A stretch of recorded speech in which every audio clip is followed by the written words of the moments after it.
තමන්ටම කියලා ඉඩමක් මිලදී ගන්න එක බොහෝ දෙනෙකුගේ ජීවිතයේ තියෙන සුන්දර සිහිනයක්. ඉතින් මේ සුන්දර සිහිනය යථාර්ථයක් වන දිනේදී නිත මේ ගැටළු වලින් තොරව සුදුසු ඉඩමක් තෝරාගන්නේ කෙසේද? අපි අද ඒ ගැන කතා කරමු. ප්‍රථමයෙන් ඔබ විකුණුම්කරුගෙන් අදාළ ඉඩමේ ඔප්පුව පරීක්ෂා කර බැලීම සඳහා ඉල්ලා සිටින්න.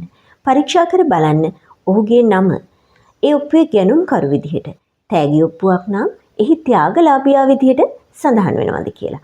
ඒ වගේම ගැනුම්කරු විකුණුම්කරු අත්සන් කරලා තියෙනවද? සාක්ෂිකරුවන් අත්සන් කරලා තියෙනවද? නොතාරිස්වරයෙක් සහතික කරලා තියෙනවද? ඒ වගේම ඉඩම් රෙජිස්ට්‍රාර් කාර්යාලයේ නිල මුද්‍රාව තියෙනවද කියලා පරීක්ෂා කර බලන්න. ඊට පස්සේ ඔබට පුළුවන් මේ ඉඩමට අදාළ ඉඩම් රෙජිස්ට්‍රාර් කාර්යාලයෙන් පත්තිරු පරීක්ෂා කරවා ගන්න. මේ පත්තිරු පරීක්ෂාවෙන් ඔබට දැනගන්න පුළුවන් මේ ඉඩමේ හිමිකරු කවුද? මේ ඉඩමට අදාළ භූමි ප්‍රමාණය කොපමණද? ඉඩමේ හතර මායිම් මොනවද? ඉඩම පිහිටලා තියෙන්නේ කොහෙද? ඉඩමේ නම මොකක්ද? මේ වගේ කාරණා දැනගන්න පුළුවන්. මීටත් අමතරව දැනගන්න පුළුවන් මේ ඉඩම කිසියම් උකසකට හරි බද්දකට හරි යටත් ඉඩමක්ද? එහෙම නැත්නම් කිසියම් හිමිකමක් තියෙන පාර්ශවයක් විසින් කේවියක් තහනමක් ලියාපදිංචි කරපු ඉඩමක්ද? එහෙමත් නැත්නම් කිසියම් බෙදුම් නඩුවක් නිසා ලිස් පෙන්ඩනයක් ලියාපදිංචි කරපු ඉඩමක්ද කියලා මේ පත්තිරු පරීක්ෂාවෙන් ඔබට දැනගන්න පුළුවන්. ඉතින් ඔබට වැටහෙනවා ඇති ඉඩමක් මිලදී ගැනීමේදී පත්තිරු පරීක්ෂාව ඉතාමත් වැදගත් කාරණයක් කියලා. ඒ වගේම ඔප්පුවේ සඳහන් වෙලා තියෙන පිඹුර එහෙම නැත්නම් ප්ලෑන් එක ඉතාමත් පැරණි ප්ලෑන් එකක් නම් මේ වෙනකොට ඔප්පුවේ සඳහන් වෙලා තියෙන හතර මායිම් වෙනස් වෙලා තියෙන්න පුළුවන්. ඔප්පුවේ සඳහන් භූමි ප්‍රමාණය සත්‍ය වශයෙන්ම භෞතිකව නොතිබෙන්නත් පුළුවන්.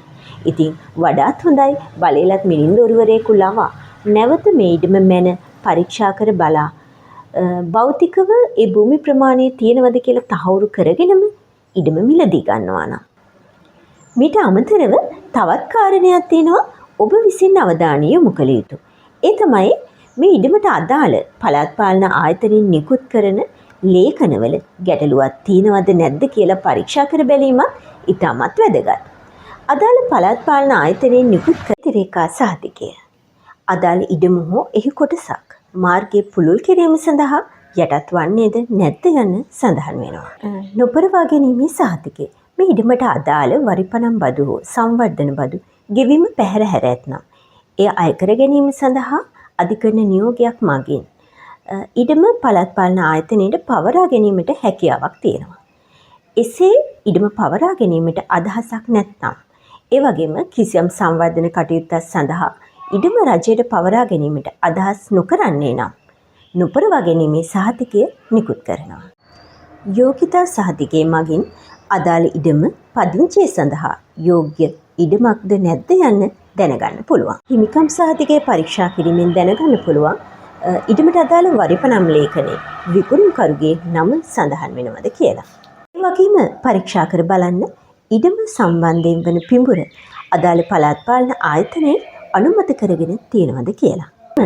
ඔබ ඉඩම මිලදී ගන්නේ ඇටර්නි බලපත්‍රයක් හරහා නම් ඒ ඇටර්නි බලපත්‍රේ ලියාපදිංචි කරලාද කියලා බලන්න.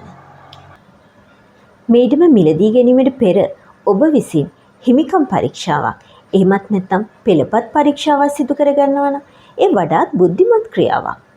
කුමක්ද මේ පෙළපත් පරීක්ෂාවක් කියලා කියන්නේ? වසර 30ක අතීතයේ සිට මේ දක්වා මේ ඉඩමේ අයිතිය ගලාගෙන ආපු ආකාරය දැක්වෙන සටහනක්. මේ සටහන සකස් කරන්නේ පළපුරුදු නීතිඥවරයෙක් විසින්. ඉතින් මේ පෙළපත් පරීක්ෂාව කියලා කියන්නේ ඉඩමේ නිරවුල්භාවය සම්බන්ධයෙන් තුන්වන පාර්ශවයකින් ලබා දෙන සහතිකයන් නිසා අනාගතයේ ඇතිවෙන අවදානම බොහෝ දුරට ඔබට අවම කරගන්න පුළුවන්.